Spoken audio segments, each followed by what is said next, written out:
نحمده ونصلي ونسلم على رسوله الكريم. أما بعد فأعوذ بالله من الشيطان الرجيم. بسم الله الرحمن الرحيم. إن عدة الشهور عند الله 12 شهرا في كتاب الله يوم خلق السماوات والأرض منها 4 حرم ذلك الدين القيم فلا تظلموا فيهن أنفسكم وقاتلوا المشركين كافة كما يقاتلونكم كافة واعلموا أن الله مع المتقين. إنما النسيء زيادة في الكفر يضل به الذين كفروا يحلونه عاما ويحرمونه عاما ليواطئوا عدة ما حرم الله فيحلوا ما حرم الله. زين لهم سوء أعمالهم والله لا يهدي القوم الكافرين. صدق اللہ العظیم. گزشتہ آیات مبارکہ میں اللہ سبحانہ و تعالی نے جنگ کے اصول اور ضابطے واضح کیے ہیں، اور قرآن مقدس کے نزول کے وقت نبی کریم صلی اللہ علیہ وسلم نے ایک سچی جماعت کے ذریعے سے جزیرۃ العرب میں دین اسلام کی بنیادی تعلیمات اور نظام ہے زندگی اور اصولوں کے مطابق ایک ریاست کی بنیاد رکھی، اور اس ریاست کے ذریعے سے دنیا بھر میں دین اسلام کا نظام قائم کرنا ہے. دین اسلام کا غلبہ جیسے کہ گزشتہ آیات میں خود اللہ سبحانہ و تعالی نے ان الفاظ میں بیان فرمایا ہے کہ یہ ہم نے جو رسول بھیجے ہیں سچا دین دے کر، ہدایت دے کر، ان کا مقصد یہ ہے کہ یظہرہ علی الدین کلہ، کہ اس دین کو دنیا کے تمام دینوں پر غالب کر. غلبہ دین یہ گویا کہ آپ کی بعثت کا بنیادی مقصد ہے. اس کے لیے جو طاقتیں اور قوتیں اس مرکز کے اندر دین اسلام کے نظریے سے مزاحم ہیں، ان سے مقابلہ کر رہی ہیں، ان سے قتال کرو. یا تو یہ ہے کہ اسلام کے اس نظام زندگی کو تسلیم کر لیں، قبول کر لیں، تو اگر نہ انہیں یہاں سے نکال دو، جزیرہ عرب سے انہیں نکال دو. اب مسلمان جماعت ان کا ایک نظام منظم ہو رہا ہے، مکمل ہو رہا ہے. صرف اسلام میں قتال اور جنگ ہی کی بات نہیں ہے. یہ بھی ایک بڑی افسوس کی بات ہے کہ مورخین جب اسلام کی تاریخ پیش کرتے ہیں تو وہ صرف جنگیں دکھلاتے ہیں. اسلام کا معاشرتی نظام، معاشی سسٹم، اسلام کا دوسرا تمام جو نظام ہے زندگی کو منظم انداز سے پورا کرنے کا، اس کو پیش نہیں کرتے. جنگ تو ایک شعبہ ہے، اور وہ ہر وقت اور ہر حال میں نہیں ہوتا، بلکہ جب دشمن مسلمانوں کے خلاف سازشیں کر رہا ہو یا یلغار کر رہا ہو، اس وقت ان کے خلاف ہوتا ہے. باقی تو یہ کہ آپ نے اس نظام کو کیسے بہتر انداز سے چلانا ہے. تو اس کے لیے ایک بنیادی چیز جس کی ضرورت پیش آتی ہے وہ حساب و کتاب ہے. ظاہر ہے اگر آپ ملک کا کوئی حساب و کتاب ہی نہیں ہے، جس میں تنخواہیں وقت پر دینی ہیں یا دیگر اور امور طے کرنے ہیں، اور اس کے لیے کوئی حساب و کتاب نہیں ہے، تقویم نہیں ہے، تو یہ نظام بھی مستحکم اور بہتر نہیں ہو سکتا. اس لیے دین اسلام نے مسلمان جماعت کو جو تقویم دی ہے، حساب و کتاب کے لیے جو نظام دی ہے، وہ دنیا میں 2 نظام رائج ہیں. آج بھی 2 نظام چل رہے ہیں، پہلے بھی اول دن سے 2 ہی نظام چل رہے ہیں، اور ایک ہے قمری، دوسرا ہے شمسی. ایک تو سورج کے اعتبار سے مہینوں کا، دنوں کا تعین ہے، اور ایک چاند کے حساب سے. دونوں نظام اللہ کے پیدا کرنا ہے، ان میں کوئی جھگڑا اور تناؤ نہیں ہے کہ شمسی نظام وہ زیادہ بہتر ہے یا قمری زیادہ بہتر ہے. لیکن اللہ نے انسانیت کے لیے جو بہتر سمجھا، جو سب سے زیادہ ان کے لیے موزوں تھا، اس کو متعین کر دیا، وہ ہے قمری نظام. یعنی چاند کے اعتبار سے مہینوں کا کا تعین اور اسی حساب سے کہ دنوں کی اور تاریخوں کا تعین ہے، اور اسی حساب سے عبادات بھی ہیں، جیسے کہ رمضان کی عبادت روزے کی صورت میں یا حج کی عبادت ہے حج کے مہینہ میں، تو یہ جو عبادات ہیں وہ بھی اسی قمری نظام سے متعلق کی گئی ہیں اور دیگر حساب و کتاب بھی، اور اس کی طے کرنے کی ایک وجہ اور یہ بھی ہے کہ یہ نظام اس کا جاننا بہت ہی آسان ہے، ہر ایک لکھے پڑھے کے لیے بھی اور ان پڑھ کے لیے بھی، کیونکہ چاند وہ نکلتا ہے پتہ چل جاتا ہے اور آہستہ آہستہ بڑھتا چلا جاتا ہے تو پتہ چل جاتا ہے کہ آج دوسرا چاند ہے، تیسرا ہے، پانچواں ہے، 10واں ہے، 12واں ہے، 14واں ہے، اور پھر کم ہونا شروع ہو جاتا ہے تو اس کا بھی اندازہ ہو جاتا ہے، ہر آدمی اس کو اپنی آنکھوں سے دیکھ لیتا ہے، اس کے لیے جنتریوں کی یا اس کے لیے جدولوں کی کوئی ضرورت نہیں ہوتی، تو وہ ہر آدمی، اور خاص طور پر ابھی دین اسلام کی تعلیمات پھیلی نہیں ہیں لوگ، بلکہ دین اسلام سے یہ کیونکہ نظام پہلے سے اللہ نے حضرت جب سے کائنات خلق کی ہے اس وقت سے یہ نظام طے کر دیا، اور حضرت ابراہیم علیہ السلام نے تو خاص طور پر اسی نظام کے تحت حرمت کے بھی 4 مہینے مقرر کر دیے، تو انسانیت کے لیے آسان ہونے کی وجہ سے اللہ نے یہ قمری نظام طے کیا تھا، اور پھر ان میں 4 مہینے جو ہیں وہ حرمت کے رکھے ہیں، احترام کے رکھے ہیں کہ ان میں کسی قسم کی کوئی کسی کے خلاف شورش کرنا، لڑائی کرنا، جنگ کرنا وہ درست نہیں ہے، اور ان کی حرمت حضرت ابراہیم علیہ السلام سے چلی آ رہی تھی۔ جب ایک انسان کام کرتا ہے مسلسل تو کام کرنے کے بعد وہ ذرا آرام بھی چاہتا ہے، اسے چھٹی بھی ملنی چاہیے، وہ مشین نہیں ہے کہ ہر وقت چلتا ہی رہے، بلکہ اس کے لیے کام کے اگر 6 گھنٹے یا 8 گھنٹے ہیں تو اسے باقی کچھ 8 گھنٹے آرام کے لیے بھی ملنے چاہیے، یہ نہیں ہے کہ اب 12 14 گھنٹے کام کریں، آرام کے لیے کچھ نہ ٹائم اور وقت ملے۔ تو اسی طرح مجاہدین ہیں، جہاد کرنے والے ہیں، فوج جو دشمن کے مقابلے میں لڑ رہی ہے وہ بھی آرام چاہتی ہے، اس کو بھی آرام کی ضرورت ہے، پورا سال لڑے لیکن سال میں 4 مہینے اس کو چھٹی ملنی چاہیے، ان 4 مہینوں کے اندر ہر قسم کی جنگ بند کر دی جائے۔ چنانچہ ان حرمت کے مہینوں میں ابراہیم علیہ السلام سے تمام قومیں ان مہینوں کا احترام کرتی تھیں، کیونکہ ابراہیم ساری انسانیت کے امام ہیں، قرآن کی دوسری جگہ پر واضح کیا ہم نے ابراہیم کو انسانیت کا امام بنایا جی، تو ابراہیم علیہ السلام جب ساری انسانیت کے امام تھے، سب نے ان کو اپنا لیڈر اور پیشوا بنایا، تو ساری قوموں نے ان مہینوں کی حرمت کو تسلیم کیا، رفتہ رفتہ بعض قوموں نے ان کی اس حرمت کو ہی پس پش ڈال دیا، اور عرب میں اگرچہ ان کی حرمت کا احترام تھا، باوجود اس کے کہ ایک اپنا باپ کا قاتل، اپنا دشمن موجود ہو اور انتقام کا بھی بہترین موقع ہے، لیکن یہ حرمت کا مہینہ ہوتا تو ان کا ادب اور احترام تاریخ سے تسلسل سے اتنا ذہنوں میں راسخ تھا کہ اس کو جرت نہیں ہوتی تھی کہ اپنے باپ کے قاتل کے خلاف ہاتھ اٹھا سکے اور اس کو کوئی نقصان پہنچا سکے، وہ احترام کرتے تھے۔ اسی طرح حرم کی حرمت کا بھی احترام ہوتا تھا کہ حدود حرم میں کسی اپنے دشمن کو بھی نقصان پہنچانے کی اجازت نہیں تھی، لیکن دوسری طرف جاہل بھی تھے، جہلائے عرب ان کو کہا جاتا تھا، جہالت سے انہوں نے اپنی اس انتقامی آگ کو بجھانے کے لیے ان حرمت کے مہینوں میں بھی کچھ رد و بدل کرنا شروع کر دیا، اور پھر دوسری طرف کاروباری بھی تھے، ان کو یہ بھی ہوتا تھا کہ ہمارا کاروبار بھی جو ہے نا وہ اپنی جگہ پر قائم و دائم رہنا چاہیے، اس میں کوئی کسی قسم کا اثر پیدا نہ ہو، اور یہ مہینے اللہ نے جو قمری حساب سے رکھے ہیں یہ بدلتے رہتے ہیں،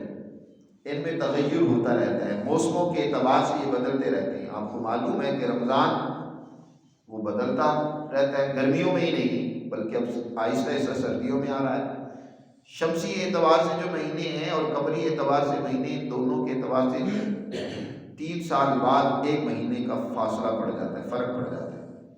ہر سال 10 دن کا فرق ہوتا ہے، اور اس طریقے سے جب 3 سال گزرتے ہیں تو 1 مہینے کا فرق پڑ جاتا ہے۔ تو اس طرح فرق پڑتے پڑتے جو ہے یہ موسموں کا تغیر اور تبدل ہوتا رہتا ہے، یعنی حج ہر موسم میں انسان کر سکے۔ اسی طرح رمضان کے روزے ہیں، ہر موسم میں رکھ سکے، گرمیوں میں بھی رکھے، اور پھر ہر موسم میں رکھنے کے پیچھے بھی بڑی حکمتیں ہیں،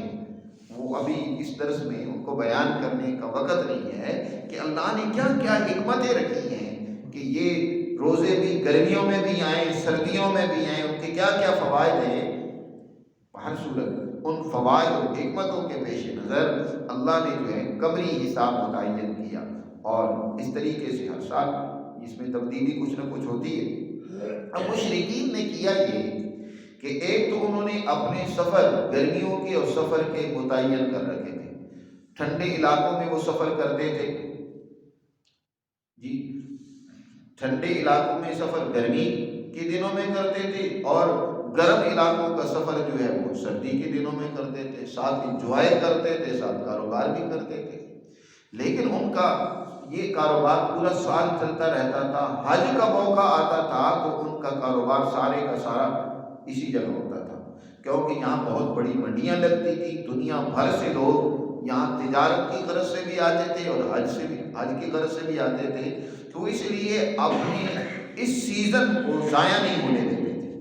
اس سے بھرپور فائدہ اٹھاتے تھے۔ لیکن اس کے نتیجے میں کبھی ہوتا یہ تھا کہ ان کے دوسرے سفر متاثر ہو جاتے،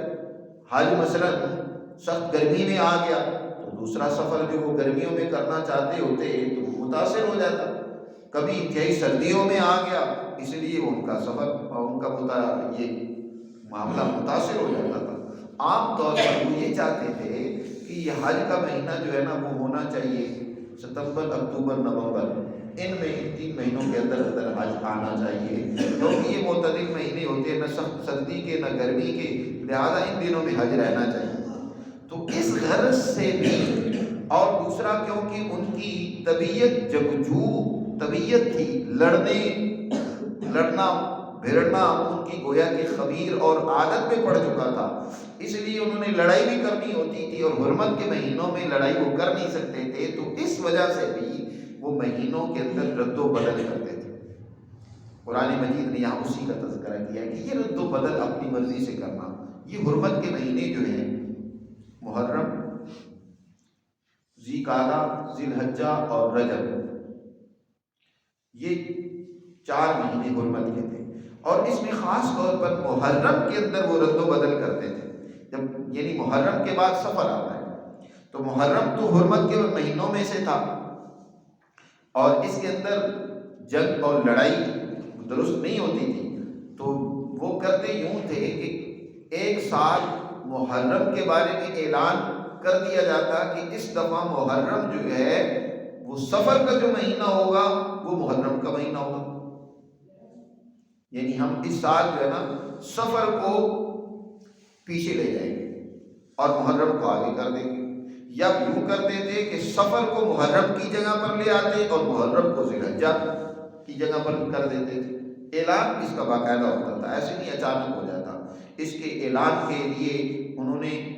مقرر کر رکھا تھا، انہیں کے سردار تھے نعیم ابن ثعلبہ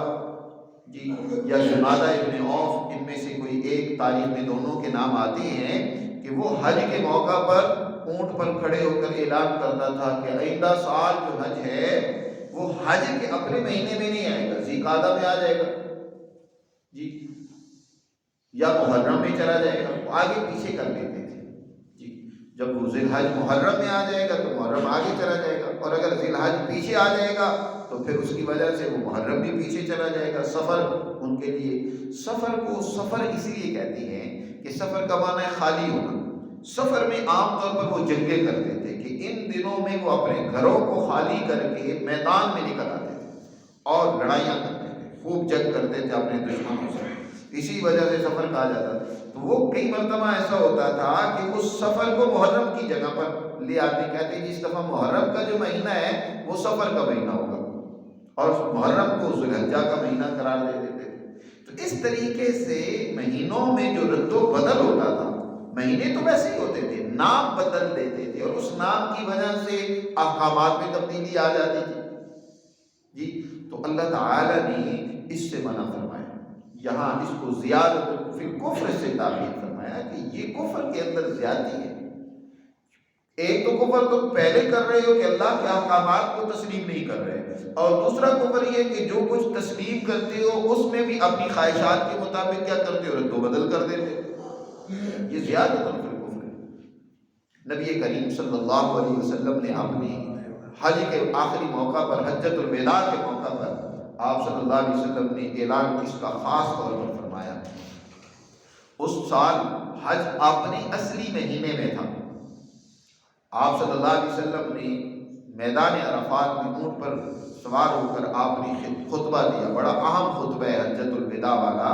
آپ صلی اللہ علیہ وسلم نے اس میں بڑے بنیادی نکات بیان فرمائے، بڑے اصولی اور اہم باتیں ذکر کی۔ ان میں سے ایک یہ بات بھی ذکر کی آپ صلی اللہ علیہ وسلم نے فرمایا جی زمانہ اپنی اصل حالت پر لوٹ آیا۔ جیسے اللہ نے جس وقت اس کائنات آسمان و زمین کو پیدا کیا، زمانے کی تخلیق کی، اور اس کے مطابق جو اللہ نے مہینوں کی گنتی مقرر کی، اس سال وہ زمانہ اپنی اصل حالت پر لوٹ آیا۔ لوگوں نے اس میں رد و بدل کر دیے تھے، تبدیلیاں کر دی تھیں۔ اس سال حج اپنی اصل مہینے پر تھا۔ تو آپ صلی اللہ علیہ وسلم نے فرمایا آج کے بعد مہینوں کے اندر رد و بدل کرنا اس کی قطعاً اجازت نہیں ہوگی، اپنے اصل حالت پر ہی یہ سال اور مہینہ چلے گا۔ اسی موقع پر آپ نے صحابہ سے سوال کیا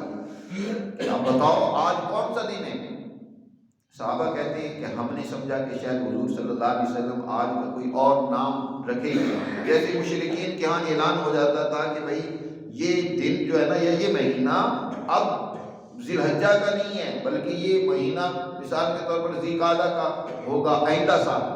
جی، وہ اعلان کرتے تھے۔ تو شاید حضور بھی کوئی اس طرح کا اعلان کرنے چاہتے ہو، اس لیے ہم نے کہا اللہ و رسول عالم، اللہ اور اس کے رسول ہی خوب جانتے ہیں۔ تو آپ نے فرمایا کیا یہ نامی ذی الحجہ کا دن نہیں ہے؟ صحابہ نے کہا کہ بالکل ایسے ہی ہے۔ پھر اسی طرح پوچھا یہ کون سا مہینہ ہے؟ صحابہ نے پھر کہا شاید اس مہینے کا نام کوئی حضور بھی بدلنا چاہتے ہوں جی، ہم نے اس لیے کہا کہ اللہ و رسول عالم۔ آپ نے فرمایا کیا یہ ذی الحجہ کا مہینہ نہیں ہے؟ پھر اسی طرح سوال کیا کیا یہ کون سا شہر ہے؟ ایو بلد ھذا؟ صحابہ نے پھر کہا اللہ و رسول عالم۔ تو آپ نے فرمایا کیا بلد الامین نہیں ہے، مکہ المکرمہ نہیں ہے؟ اس کے بعد آپ صلی اللہ علیہ وسلم نے ارشاد فرمایا دیکھو جیسے اس دن کی، اس مہینے کی اور اس شہر کی حرمت ہے، اسی طرح اللہ نے ایک انسان کے جان و مال اور آبرو کی حرمت اور عزت تم پر لازم کی۔ اور میرے بعد کافر نہ بن جانا کہ ایک دوسرے کی گردنیں اڑانے لگ پڑو، ایک دوسرے کی گردن زنی کرنے لگ پڑو جی۔ آپ صلی اللہ علیہ وسلم نے اس حوالے سے بڑے اہم اس موقع پہ ارشادات بیان فرمائے۔ ان میں سے ایک مہینوں سے متعلق تھا جس کا ذکر آج کے ہمارے اس درس میں اللہ تعالیٰ ارشاد فرماتے ہیں ان عدت الشہور عند اللہ 12 شہرا فی کتاب اللہ یوم خلق السماوات والارض، بے شک مہینوں کی گنتی اللہ کے ہاں 12 مہینے ہیں، فی کتاب اللہ، یہ اللہ کی طرف سے طے کر دیا گیا۔ اللہ نے جو کتاب لوح محفوظ میں اس کائنات کا نظام درج کیا ہے، اس میں یہ بات بھی طے کر دی ہے کہ سال کے مہینے 12 ہونے چاہیے، 12 مہینے۔ اور یہ اس دن یوم خلق السماوات والارض، جس دن اللہ نے آسمان و زمین پیدا کیا، اسی دن ہی ان کی گنتی بھی طے کر دی، زمانہ اس طریقے سے تقسیم کر دیا۔ اور ان 12 مہینوں میں سے منہا اربعۃ حرم، 4 مہینے حرمت کی، عزت کی۔ ایک یہ بات بھی یاد رہے کہ ان مہینوں کی حرمت مسلمانوں کی اہم ہے، اسلام نے بھی ان کی حرمت کو برقرار رکھا،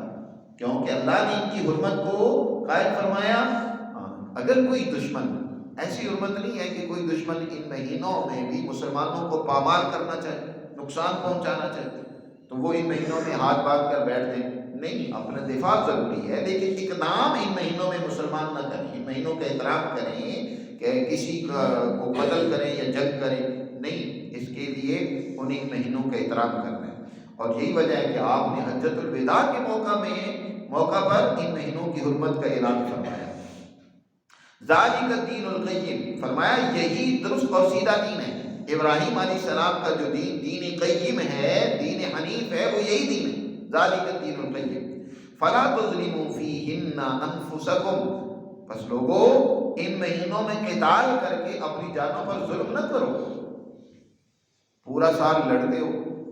فوجی لڑتا ہے، اسے 4 مہینوں کی چھٹی چاہیے، تو اسے 4 مہینے یہ لڑائی کے حوالے سے بندش کے مہینے ہیں، ان 4 مہینوں میں چھٹی دے دو، آرام کر لیں جی۔ اگر پوری دنیا کی قومیں جو ابراہیم علیہ السلام کو اپنا امام مانتی ہیں اس پر اتفاق کر لیں کہ 4 مہینوں میں لڑائی قطعی طور پر بند ہوگی، نہیں ہوگی، فوجیوں کو بھی 4 مہینوں کی چھٹی گزارنے کا آرام سے سکون سے موقع مل جائے گا کہ لڑائی کو کرنی نہیں ان مہینوں میں، لہذا آرام کر لیں، پھر لڑتے رہیں سال بھر، کیونکہ انسان چاہتا ہے کہ اسے آرام بھی ملنا چاہیے، جب اس نے کام کاج کیا ہے تو اسے چھٹی بھی ملنی چاہیے، اسے آرام کا موقع بھی ملنا چاہیے۔ ذالک الدین القیم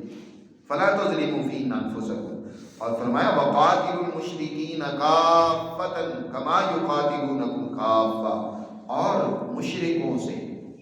ہر حال میں لڑائی کرو جس طرح تم سے وہ ہر حال میں لڑائی کرتے ہیں۔ یہ جو مشرک ہیں، ظالم ہیں، جنہوں نے اپنا نظریہ اور فکر ہی غلط بنا رکھا ہے، وہ تم سے لڑائی سے باز نہیں آئیں گے، وہ تم سب سے بلا تفریق لڑیں گے، وہ اکٹھے ہو کر بھی تم سے لڑیں گے جی۔ دنیا بھر کی طاقتیں قوتیں جو آپس میں لڑ رہی ہوتی ہیں، مسلمانوں کے مقابلے میں اکٹھی ہو جاتی ہیں۔ جب کوئی انصاف کی، عدل کی بات کرتا ہے تو ظالم مفاد پرست کر کے پھر کیا ہو جاتے ہیں، اکٹھے ہو جاتے ہیں، وہ سب مل کر تم سے لڑتے ہیں، تو تمہیں بھی چاہیے ان سب سے بلا تفریق ان ظالموں سے لڑو اور ہر حال میں لڑو۔ قاتل المشرکین کافۃ کما یقاتلونکم کافۃ واعلموا ان اللہ مع المتقین، اور یہ بات جان لینا کہ بے شک اللہ کی تائید اور نصرت متقین کے ساتھ ہوتی ہے، عدل انصاف کرنے والے ہیں، اس سے ڈرنے والے، وہی اللہ کی تائید کے مستحق ہیں، اللہ کی نصرت انہی کے ساتھ ہوتی ہے۔ انما النسیء زیادۃ فی الکفر، بے شک نسی کا معنی ہوئی ہے کہ جگہ پیچھے کر دینا، چیز کو اپنی جگہ سے پیچھے ہٹا دینا، نسی اسی سے یہ عرق النساء جو ایک بیماری ہے کہ جس میں رگ اپنی جگہ سے ہٹ جاتی ہے، وہاں اس لیے اس کا نام بھی عربی میں عرق النساء رکھا گیا جی۔ یا اسی طرح ادھار کے لیے بھی لفظ استعمال ہوتا ہے کہ ادھار میں بھی کیا ہے، انسان جب کسی سے لیتا ہے تو وہ گویا اس نے ایک مدت متعین کر لیتا ہے اپنی جگہ، جو اصل ہے لین دین معاملہ نقد بنقد ہونا چاہیے، یدن بے یدن ہونا چاہیے، اس نے اس جگہ سے اس کو ہٹا کر پیچھے کر لیا، اس کو نسی یا ادھار کہا جاتا ہے، اسی عربی میں اس کے لیے نساء کا لفظ استعمال ہوتا ہے۔ تو یہاں جو نسی آیا ہے اس کا معنی وہی ہے کہ پیچھے کر دینا، اپنی جگہ سے ہٹا دینا۔ انما النسیء، کہ مہینوں کو جو تم نے اپنی جگہ سے رد و بدل کر دیا جی، نام تبدیل کر دیے تم نے، محرم کو اپنی جگہ سے ہٹا کر دوسری جگہ پر لے گئے، وہ خاص طور پر محرم میں ایسا کرتے تھے کیونکہ سفر میں وہ لڑائیاں کرتے تھے، تو محرم کو اپنی خواہش کے مطابق آگے پیچھے کر دیتے تھے، پھر اس کے نتیجے میں ذی الحجہ میں بھی رد و بدل ہو جاتا تھا۔ تو یہ فرمایا زیادۃ فی الکفر، یہ کفر میں مزید آگے بڑھ جانا ہے۔ ایک تو پہلے کفر کر رہے ہیں کہ اللہ کی تعلیمات کو مان نہیں رہے، پھر یہ کام کرتے ہیں تو یہ کفر میں اور آگے بڑھ جانا ہے۔ یضل بہ الذین کفروا یحلونہ عاما ویحرمونہ عاما، کہ اس کے ذریعے سے، اس عمل کے ذریعے سے وہ لوگ جنہوں نے کفر کا راستہ اختیار کیا ہے، یحلونہ عاما، وہ کیا کرتے ہیں، ایک سال اس مہینے کو حلال کر لیتے ہیں، ویحرمونہ عاما، اور دوسرے سال اس مہینے کو حرام کر لیتے ہیں۔ ایک سال محرم کو حرام کر لیا، دوسرے سال اسی محرم کو سفر قرار دے کر اس کو حلال کر لیا۔ عجیب بات ہے، یہ کرتے اس طرح کیوں؟ لیواطئوا عدۃ ما حرم اللہ فیحلوا ما حرم اللہ، تاکہ جو اللہ نے حرام کی ہے اس کی گنتی کو اپنی گنتی کے موافق کر لیں، اور پھر اس طریقے سے وہ اللہ کے حرام کیے ہوئے حلال کو حلال بھی کر لیتے، فیحلوا ما حرم اللہ، ہیلا کرتے۔ یہ ہیلے کا طریقہ یہ گویا کہ یہودیوں کے ہاں بھی رائج تھا اور عرب کے مشرکوں کے ہاں بھی رائج تھا، اور یہی ہیلا آج مسلمانوں میں بھی، مسلمان بھی ہیلا کرتے ہیں۔ بھئی غلط کام ہے، اس غلط کام کو تم تسلیم کرو آج وہ ہیلے، یہ ساری آپ نے اسلامی بیکاری ہیلے کے اوپر کھڑی کی ہے، ایک پورا معاشی نظام ہیلے کے اوپر کھڑا کر لینا ہے، اور اس طریقے سے یہ ہیلا کر لیں تو جائز ہو جائے گا، یہ ہیلا کر لیں تو ناجائز ہو جائے گا۔ تو عجیب انہوں نے ہیلے اور طریقے کر کے کہ گنتی اللہ کی جو ہے وہ بھی پوری کرنی ہے، 4 مہینے حرمت کے ہونے چاہیے، لیکن دوسری طرف کیا ہے، ان میں رد و بدل کر کے اپنی خواہشات بھی پوری کر دیں۔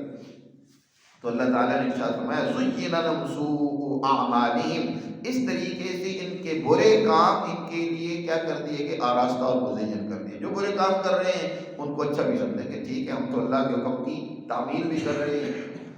وَاللَّهُ لَا يَهْدِي الْقَوْمَ الْكَافِرِينَ، اور اللہ تعالیٰ ایسی قوم کو ہدایت اور رہنمائی نہیں دیتا جو اللہ کی تعلیمات کا انکار کرنے والی ہے، وہ کامیاب نہیں ہوتی، وہ درست راستے کو نہیں پا سکتی، وہ اس طریقے سے گمراہی اور خرابی میں مبتلا رہتی ہے اور اسی میں آگے بڑھتی رہتی ہے۔ تو اللہ تعالیٰ نے یہاں ایک تو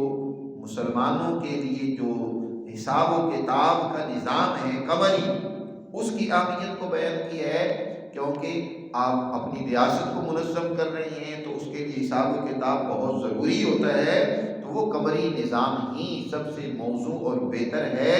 اور اللہ نے اس کے اندر حرمت کے مہینے بھی متعین کیے ہیں، عبادت کے مہینے بھی تمہارے لیے متعین کیے ہیں، اور پھر ان کی تبدیلی بھی موسموں کے اعتبار سے ہوتی رہتی ہے، لہذا یہ اس نظام قمری کو تم مضبوطی سے پکڑو، اور جس طریقے سے اللہ نے یہ تمہیں نظام دیا ہے اس میں بغیر رد و بدل کے، بغیر کسی قسم کی تبدیلی کے اختیار کرو، اسی میں تمہارے لیے کامیابی اور نجات ہے،